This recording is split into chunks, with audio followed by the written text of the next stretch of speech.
အားလုံးမင်္ဂလာပါ OPPO ရဲ့ A series ကအသစ်ထွက်လာတဲ့ A57 လေးကို unbox လုပ်ပြီးကြည့်မှာဖြစ်ပါတယ်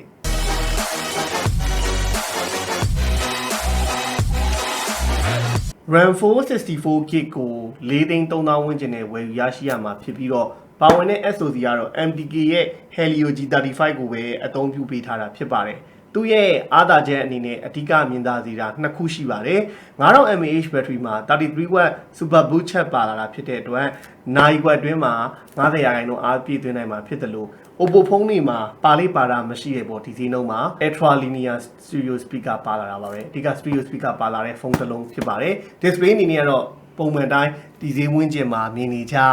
HD Black Display ကိုပဲအသုံးပြုရမှာဖြစ်ပြီးတော့ Screen size ကတော့ 6.56 inch ရှိပါတယ်။ Now ဘာ refresh rate ညာပြီး refresh မှာပါဝင်မှာမဟုတ်ပါဘူး။ကဲအဲ့တော့ကျွန်တော် unbox လုပ်ပြီးတော့ကြည့်ရအောင်ပါ။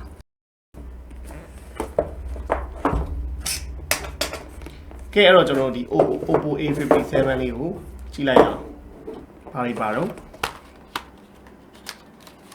0.7 လောက်အထူရှိတဲ့ silicon cover ပါဝင်ပါတယ်။ user guide နဲ့ warranty card ပါဝင်ပါမယ်။ဒီမှာလည်းကျွန်တော်တို့မြင်နိုင်ပါတယ်။ super boot 33W super boot 9000 mAh battery ultra linear stereo speaker 6.56 inch OPPO glow design ပေါ့နော်အခုနောက်ပိုင်းထွက်တာ OPPO glow design တွေထွက်တယ် external storage အနေနဲ့ဆိုရင် 1TB ထည့်လို့ရပါတယ်ဒါက OPPO A57 ရဲ့ပါတဲ့အဓိကအချက်တွေပေါ့နော်ကဲတော့ကျွန်တော်ကြည့်ကြည့်အောင်ကျွန်တော်ဒါကတော့ OPPO A57 လေးရဲ့ back cover တာနာလေးပါ OPPO glow design ရဲ့ထုံးစံတိုင်း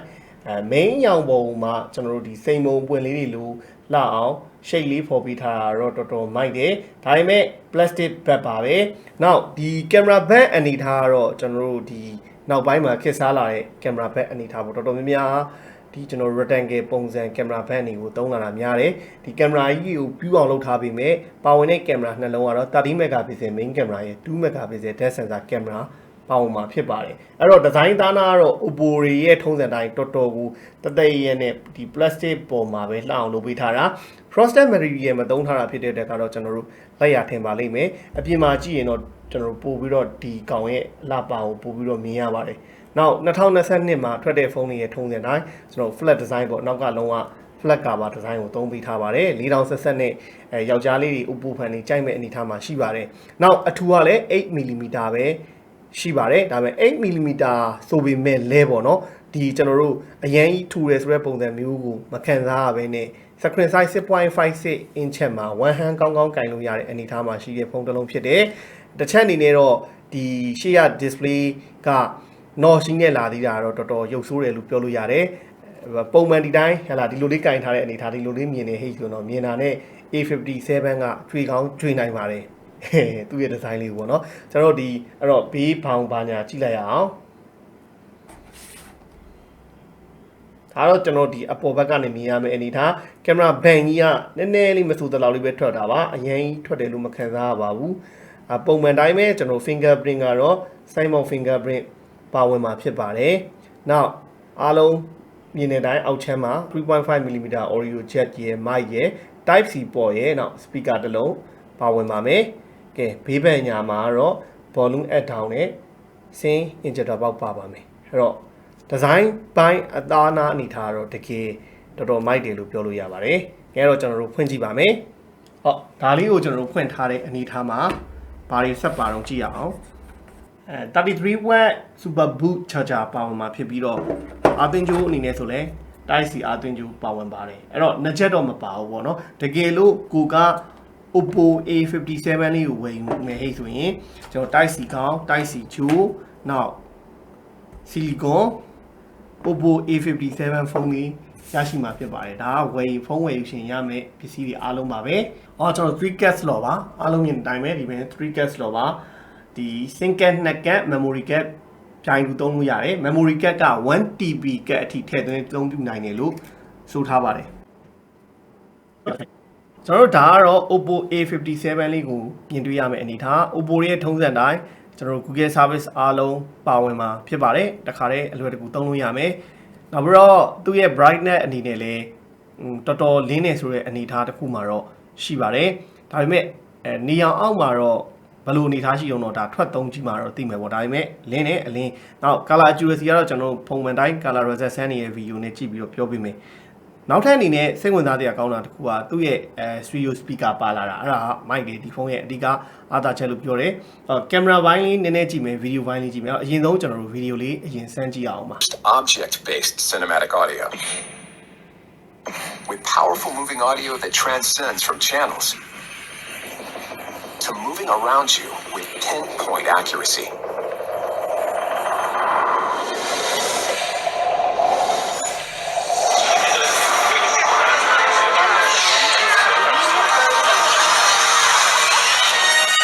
Whether the soundscape sits the mood of the scene.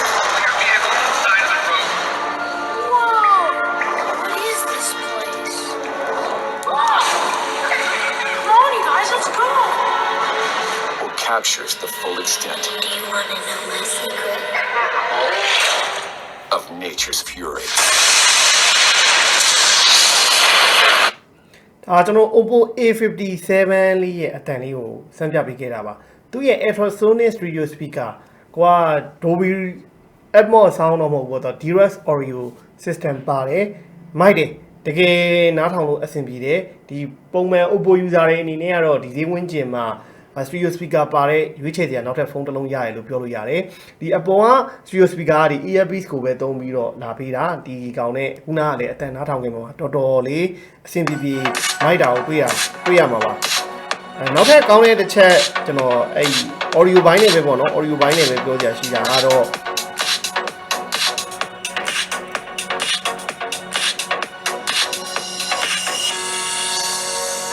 နောက်ထပ်ကောင်းတဲ့အချက်ကဘာလဲဆိုတော့ဒီမျိုးပေါ့ကျွန်တော်ပုံမှန်ကျွန်တော်တို့ဒီဖုန်းတွေမှာအတန်ချက်ရင်100% ပေါ့နော်ဒီမျိုး100% ပေါ့ဒီကောင်ကဒီဖုန်းမှာပဲထူးထူးခြားခြားတွေ့ရတာဖုန်း original မှာကို200% ဆိုပြီးတော့ ultra volume ဆိုပြီးပါသေးတယ်အဲ့ဒါပါရင် speaker ကိုပို့ပြီးတော့ဒိတ်ဆုံးအတန်ကုန်အကျယ်တဲ့အနေထားကိုတစ်ခါလေးလုပ်ပြရပါပေါ့ဒါသူ့ရဲ့ DRS sound system ပဲပေါ့နော်ဒီ DRS က support ပေးထားတာဆိုတော့တော်တော်အတန်ထွက်လေးလည်းမစိုးပါဘူးအဲ့ direct ကတော့ direct ပဲခေါ်တော့ direct ပဲခေါ်အတူတူပါပဲအဲ့ company ကနေပြီးတော့ sound system ဖုန်းတွေအတွက်လုပ်ပြီးတဲ့ company ပဲအဲ့စနစ်လေးပါတယ်ပေါ့အရင်တော့ဘယ်မှာတွေ့လို့ဆိုတော့ OPPO A53 မှာအဲ့ဒီ feature direct sound system လေးပါပါတယ်အတူတူပဲပေါ့နော်ဒီမဲ့ display ဘိုင်းအနေနဲ့ထည့်ပြီးတော့ပြောရမယ်ဟဲ့ဆိုရင်သူရဲ့ display ဘိုင်းအနေနဲ့ကတော့ကျွန်တော်အတန်ရှော့လိုက်ပါမယ်အဲ့တော့ပြောရတဲ့အတန်ကဒီ display ဘိုင်းအနေနဲ့ကတော့HD Plus display ဖြစ်နေတာတိုးတယ်ဗျာ၄သိန်းကျော်ကြီးမှာ Full HD Plus မရဘူးအဲ့ဒီအတွက်ကြောင့်ကျွန်တော်တို့ကက်ကြည့်တဲ့အခါမျိုးမှာဆိုရင် resolution တွေကခွာတယ်ဆိုတဲ့ခံစားချက်ကိုရတယ်ဒါပေမဲ့ end user တယောက်အနေနဲ့ကတော့သိချင်မှသိလိမ့်မယ် color accuracy အနေနဲ့ကတော့အဆင်ပြေတယ် color accuracy ကတော့ကျွန်တော်တို့တော်တော်အဆင်ပြေတယ်ဆင်းရမယ့်အစိမ့်နီးရမယ့်အနီဆိုတဲ့အနေထားတစ်ခုမှာကောင်းတယ်ဒါပေမဲ့ brightness ပေါ့နော်အလင်းကြီးကအရင်ဒါကိတ်ဆုံးတင်ထားတာအလင်းစူပြီးတောက်ရရလို့မခံစားရဘူး color accuracy ကတော့ကောင်းတယ်အဆင်ပြေတယ်နောက်တစ်ချက်အနေနဲ့ green angle ပေါ့နော်ကျွန်တော်တို့ဘေးတိုင်းဆောင်းကြီးရဲ့အနေထားမှာဒီ green angle ရတာနည်းတယ်ဒါပဲပေါ့ကျန်တာကတော့ဘာမှကျွန်တော်အပြစ်ပြောစရာမရှိပါဘူးဒါလေးကတော့အဝါရောင် color လေးပါ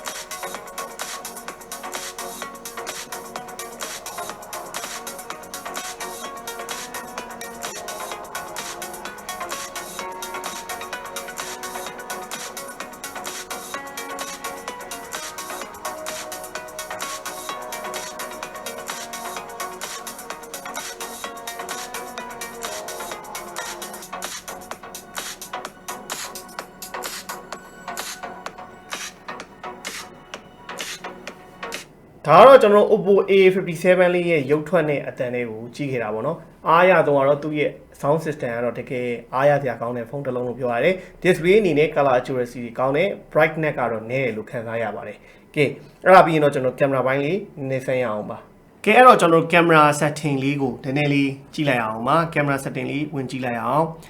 camera ကတော့ထူထူအရင်ကျွန်တော်တို့ကောင်းတယ်မကောင်းပြောဘူးဆိုတာထက် သူက30 megapixel main camera ပါတယ်2 megapixel depth sensor ပါတယ်ပေါ့ digital zone အနေနဲ့ကတော့ကျွန်တော်ဒီမဲ့ပုံမှန် 1x ပေါ့ 1x ဒီဘက်မှာနေရင် 2x ရမယ်နောက်ထပ်က 580 ဆွဲလို့ရတယ်ဒါပေမဲ့ဒီလိုပေါ့နော် 580 တော့ digital zone တော့ဆွဲလို့ရမယ်ဖြုတ်တွေကတော့ special ထားမယ်ပေါ့နောက်တစ်ချက်အနေနဲ့ကတော့ကျွန်တော်တို့ပါတဲ့ feature ထဲမှာမိုးထဲမှာဝင်ကြည့်အောင် pro move ပါတယ်စိတ်ကြိုက်ကလစ်ပြီးတော့ရိုက်ချင်တဲ့သူတွေအတွက် pro move နဲ့ရိုက်လို့ရမယ်နောက် panorama move ပါမယ်နောက် sticker လေးကတ်ရိုက်လို့ရမယ် time lapse ပါမယ်ပေါ့အဲ့ဒါတော့ video move ရိုက်လို့ရမယ်ပေါ့ပြီးရင် video အနေနဲ့ဆိုရင်ကျွန်တော်တို့ဘာရိုက်လို့ရမလို့ video အနေနဲ့ဆိုရင်တော့သူ့ရဲ့ video က resolution အနေနဲ့ဆိုရင်ကျွန်တော်တို့ Full HD 1080p ပဲရိုက်လို့ရမယ် 720p ပေါ့နော် Full HD ထိအမြင့်ဆုံးရိုက်လို့ရမယ်နောက်အဲ့တော့ကျွန်တော်တို့9 move ပါမယ်ဒါပါတဲ့ feature ပေါ့နောက် selfie camera က8 megapixel selfie camera ပါเนาะဒါကျွန်တော်အခုမြင်တွေ့နေရ selfie camera portrait အနေနဲ့မြင်ရမယ်ဒါ ရိုးရိုး photo ပေါ့เนาะဒါကျွန်တော်တို့ရိုက်လို့ရတယ်ပေါ့ဗျာအဲ့တော့8 megapixel မှာဒါမြင်တွေ့ရမယ့်အနေထားကျွန်တော်အခုရိုက်လိုက်တဲ့ဟာအပြင်မှာတော့ကျွန်တော်တို့ဒါမြင်တဲ့အနေထားမှာအဆင်ပြေပါတယ်8 megapixel ကောင်းတယ်သူ့အနေထားနဲ့တော့ဒီဈေးဝန်းကျင်မှာရတဲ့ selfie ကတော့ရတယ်ပေါ့ဗျာအရင်ညံ့နေလို့လည်းပြောစရာမလိုတာသူတို့ဒီ image processing ဘာညာ OPPO တွေ VIVO တွေကတည်တဲ့အတိုင်းပဲ8 megapixel ပဲပါ5 megapixel ပဲပါဒီတေးရတာနည်းလေ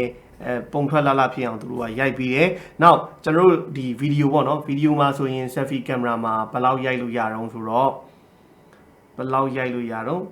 ဗီဒီယို selfie မှာလည်း Full HD ထားပြီးတော့ရိုက်လို့ရတာတွေ့ပါတယ်ပုံထွက် quality အနေထားကျွန်တော်ဒီမဲ့လုံရင်းနဲ့ဆန်းရိုက်တဲ့အနေထားတွေမှာတော့ဒီဈေးဝန်းကျင်ဖုန်းတွေတိုင်းပဲပေါ့နော်ဟိုဘယ် brand ပဲဖြစ်ဖြစ်ပေါ့အလင်းနေလာပြီးဟေးဆိုရင်တော့ဒီ noise တွေထားတယ်ဒီအပြုတ်တွေထားတာပေါ့နော်အကြီးကြီးလင်းလင်းပုံမရဘူးအဲ့ဒါကတော့သူ့မှမဟုတ်ပါဘူးပဲပဲနောက်ဒီအပြင်ပေါ့နော်အပြင်မှာကျွန်တော်တို့ဒါ studio ခန်းပြင်ဘက်ဒီ video ရိုက်တဲ့အချိန်မှာဆန်းရိုက်တဲ့အနေထားမှာလည်း color reset တွေကအပြင်နဲ့တူတဲ့အယောင် color ကိုပဲရတယ်ဟိုပုံမှန်ဖုန်းတွေလို့ပေါ့နော်ဟိုအရင်တောက်ကြီးဖြစ်အောင်ဆွဲတင်လိုက်တာဘာညာမရှိဘူးပုံမှန်ကျွန်တော်တို့အပြင်မှာမြင်နေကြ reset မျိုးပေါ့နော်ဒါအပြင်မှာရရင်မျက်လုံးနဲ့မြင်နေတဲ့အနေထားပုံ reset မျိုးကိုကျွန်တော်တို့ရတာတွေ့ရပါမယ်ဟိုအရင်ဆွဲပြီးတော့တင်လိုက်တာမရှိဘူးဒါသူ့ရဲ့ portrait main camera နဲ့ကျွန်တော် portrait ရိုက်ထားတဲ့ဟာဒီကောင်ကကြတော့ main camera နဲ့ portrait ရိုက်ထားတဲ့အနေထားမှာကြတော့အဲ့လိုပဲ against the light ဘာညာရရင်တော့ noise ဘာညာဘတ်ဆိုကောက်ထားတာပေါ့ဗျာနောက်ဒီ portrait ကလည်းတကယ်လို့အလင်းလုံးလောက်မရတဲ့အချိန်မျိုးမှာဆိုရင်ဘာရှိလဲဆိုတော့ तू ကဖြတ်တဲ့နေရာတွေပေါ့နော်လူပုံနဲ့ background နဲ့ဖြတ်တဲ့နေရာတွေမှာနည်းနည်းလေးလိုအပ်ချက်ရှိရပေါ့အလင်းမရတဲ့အနေထားကျွန်တော်ပြပေးမယ်ဒီမှာဆိုပေါ့နော်ဒါကျွန်တော် portrait main camera မှာရိုက်တာအဲ့ဒါ background နဲ့ဟိုကနေနည်းနည်း तू ခွဲတဲ့နေရာမှာနည်းနည်းအာရုံနောက်သွားတယ်ထင်ပါတယ်ဒါဆိုရင် portrait ဖြတ်တဲ့နေရာဒီနေရာဆိုရင်နည်းနည်းဝတ်ထားတဲ့အယောင်နဲ့နောက်က background နဲ့တူတဲ့အချိန်မှာနည်းနည်းတိုင်ပတ်သွားတယ်ဖြတ်ရမယ်ဟာ AI processing ကပုံမှန်လင်းရောင်ရတဲ့နေရာဒီမျိုးဆိုကြည့်ပါတော့ဒီကောင်ဆိုရင်ဒါကျွန်တော်တို့ against the light ရိုက်တဲ့ noise တွေနည်းနည်းပါလာတာဖြစ်ပါတယ်ဒါအပြည့်တော့ပြောစရာမရှိပါဘူးဒီဖုန်းကလည်းအရင်ကင်မရာကောင်းတယ်မကောင်းဘူးဆိုတော့ဒီဈေးဝန်းကျင်မှာဖုန်းတွေတွေ့နေကြကင်မရာအမျိုးအစားတစ်ခုပဲပေါ့ဗျာသိသိချင်တာအဓိကကာလာဆိုတာကျွန်တော်တို့ဒါအပြင်မှာဆိုရင်အပြင်မှာဒီကောင်ရဲ့ကာလာကဒါလောက်ကြီးမတောက်ဘူးပေါ့နော်မျက်လုံးနဲ့မြင်နေကြမှာဒါပေမဲ့သူကဖွေးလေးနဲ့နည်းနည်းလေးလင်းပေးလိုက်တဲ့အနေထားလေးမှရှိတာဒါကျွန်တော်တို့ကားလေးကိုရိုက်လိုက်တဲ့အနေထားမှဆိုရင်အယုတ်ဆိုလဲတူတူပဲသူကလင်းပြီးတော့အနီကိုဖွေးလိုက်တာဆိုနည်းနည်းအပေါ်ထိပ်ကလေးကဘက်ရောင်ဘက်ထောင်နည်းနည်းတန်းကျင်သွားသေးတယ်ပေါ့နော်ဒါကတော့ဒီ A57 မှာပါတဲ့ကင်မရာကိုဒီ studio ခန်းထဲမှာနည်းနည်းလေးဆန်းလိုက်တဲ့အနေထားတစ်ခုကိုကျွန်တော်ပြောပြတာဖြစ်ပါတယ်အပြင်မှာတကယ် color setting ဘာညာနဲ့ရရင်တော့ဒီတက်ကောင်းတဲ့ result တွေလည်းရကောင်းရနိုင်ပါတယ်ကိုကကလိနိုင်တဲ့ haze နော် pro နဲ့ထားရရင်တော့ပို့ပြီးတော့ကောင်းနိုင်ပါတယ်အဲ့တော့ဒေတာတစ်ခုကတော့အလင်းနေတဲ့အချိန်မှာတော့ဒီကင်မရာဒီလုံးဝရိုက်လို့တော့တိတ်မကောင်းပါဘူးသူ့ရဲ့ side of fingerprint လေးကလည်းအလုပ်လုပ်တာဒါကျွန်တော်တို့မြင်မြင်ဆန်းဆန်းတွတ်လက်လက်နဲ့အလုပ်လုပ်နိုင်တာကိုတွေ့ရပါတယ်အဲ့တစ်ခုကတော့ကောင်းတယ်ဒီ A series ရဲ့မှာ design အချိုးကွေ့ပြောင်းလဲတစ်ခုလို့ပြောလို့ရတယ်ဘာလို့ဆိုတော့ဒီလို flat design နဲ့4000ဆန်ဆန်ကြစ်လေးလာတဲ့ဖုန်းဆိုတာ OPPO